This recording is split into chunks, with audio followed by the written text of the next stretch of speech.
Si Kim Cho ang ating tututukan. Sabi niya, may eleksyon na siya ng nakaraan. Kung siya daw po ay muling magmamahal, by installment na lang daw po, hindi na buuan. Let's go!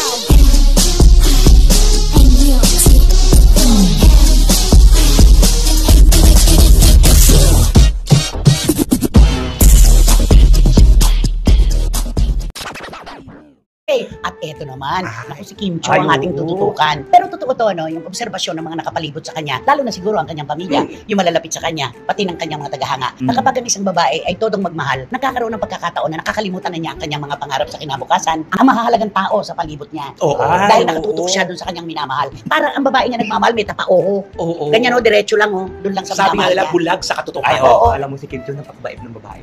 Oo. Pag magmahal. Ay, oo. Talagang buhos ang ano niya. Binubuhos siya talagang pagmamahal sa isang tao. Parang wala na siya may nakitang iba. Okay. Kaya nga po ang sabi niya, may eleksyon na siya ng nakaraan.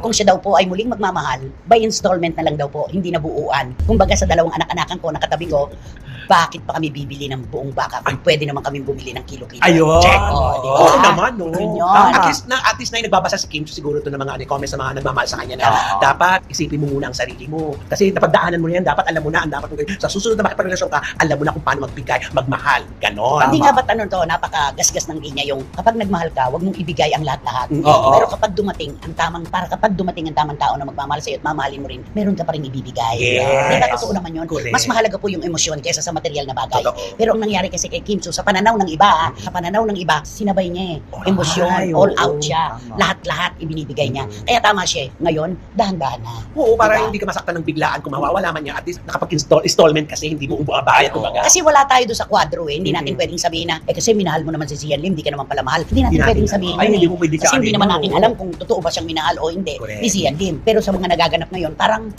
kaduda-duda nga ano, di ba? Parang, Mapapaisip ka na. Oo. Kasi marami sa pinanggalingan nila dapat pagmamahal. yun, may basis Oo. kasi.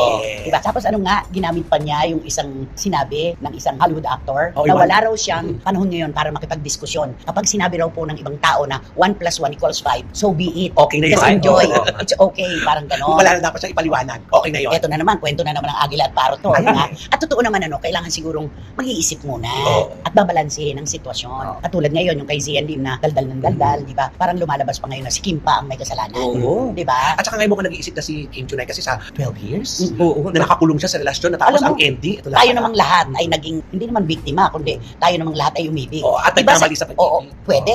Di ba sa isang taon lang, more or less, alam mo na kung ano ang hina at lakas ng kapareha mo. True. 12 taon. Oo nga. Ang tagal, Ano, ha? best foot forward. Oo, kasi hindi ba sila, oo nga, nakakaloka 12 years. Kahit yung kay Katniel. Oo, at saka kay- Eleven, oo. di ba? Kailan nakapagtataka syempre kapag ikaw ay nag-spend ka na ng mahigit na isang dekada, parang mahirap namang paniwalaan na hindi mo pa rin nakilala. Oo. Di ba? O dahil, Dapat nauuntog-untog ka na rin noon. o dahil ano nga, Bulag sa bulag pag-ibig. nga sa pag-ibig. Okay.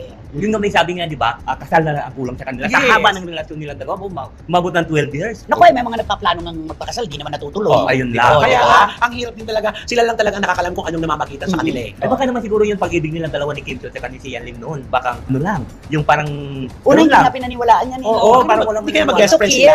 It took years bago yan pinaniwalaan na totoo na pala. Dahil nag-abroad na sila ng silang dalawa lang. Oo. Ay, Diba? di ba may nagsabi nga, kung kailan pa naghiwalay silang dalawa, doon nalaman na may relasyon pala sila. O, di ba may nag-ano. Ay, totoo pala. Oo, Oo. totoo sila pala yung dalawa. Pero ikaw ba, kayong dalawa, sige magsasalita din ako, naniniwala ba kayo na habang magkarelasyon pa si Zian Lim at saka si Kim Cho, meron ng babae? Parang piling ko wala pa. Ako wala pa rin. Di sasama na ako sa inyo.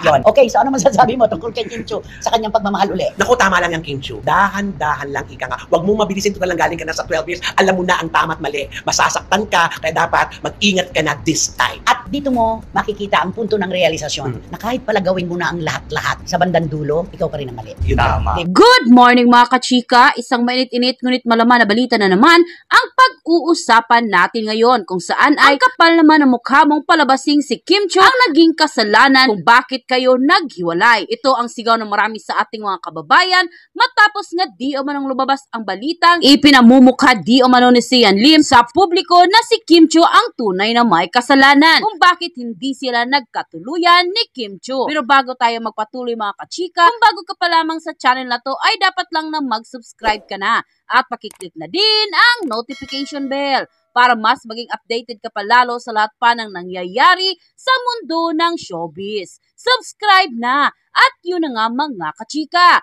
viral at trending ngayon sa mundo ng social media ang di umano'y balitang. Naglabas na nga ng kanyang official statement si Sian Lim patungkol sa issue nila ni Kim Chiu. Ayon pa sa marami sa ating mga kababayan, ay ang dati daw di umano ng kanyang statement ay si Kim Chiu daw di umano ang may kasalanan kung bakit sila naghiwalay. Kaya naman marami sa ating mga kababayan, lalong-lalo na ang mga solidong taga-suporta ni Kim Chiu ay ang kapal naman daw ng mukha nitong si Sian Lim para palabasin na si Kim Chiu ang may kasalanan. Kung tutuusin daw ay dapat lang di umano silang maghiwalay kasi hindi naman daw sila bagay at wala daw di umanong future si Kim Chiu sa kanya dahil puro sarili lamang niya ang kanyang iniisip. Matanda na sila pero ang bukang bibig pa rin niya ay hindi pa rin siya ready magpakasal at magsettle dahil marami pa rin siyang gustong gawin sa kanyang buhay. Dagdag pa di umano ng marami sa ating mga kababayan ay mas magiging mabuti pa si Kim Chiu kung siya lang at wala ng mga lalaking pasanin niya na siyang naging dahilan kung bakit hindi masyado mamayagpag si Kim Chiu sa kanyang buhay. Base naman sa official statement ni Kim Chiu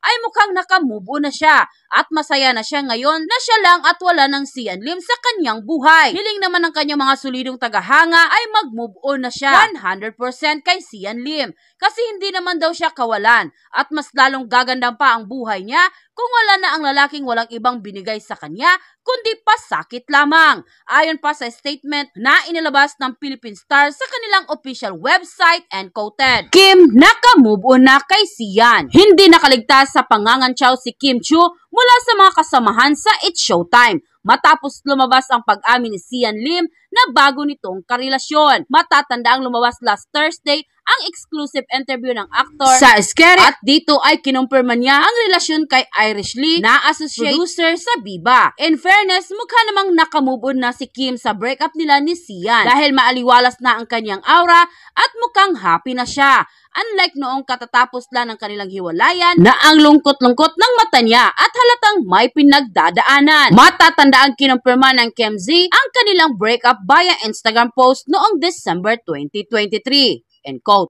Yun na nga mga kachika, kung nagustuhan mo ang hot topic natin for today's video, ay ano pang inaantay mo? Mag-like ka na at i-share mo na din para mas marami pang magkakaalam sa hot topic na ito. Maraming salamat!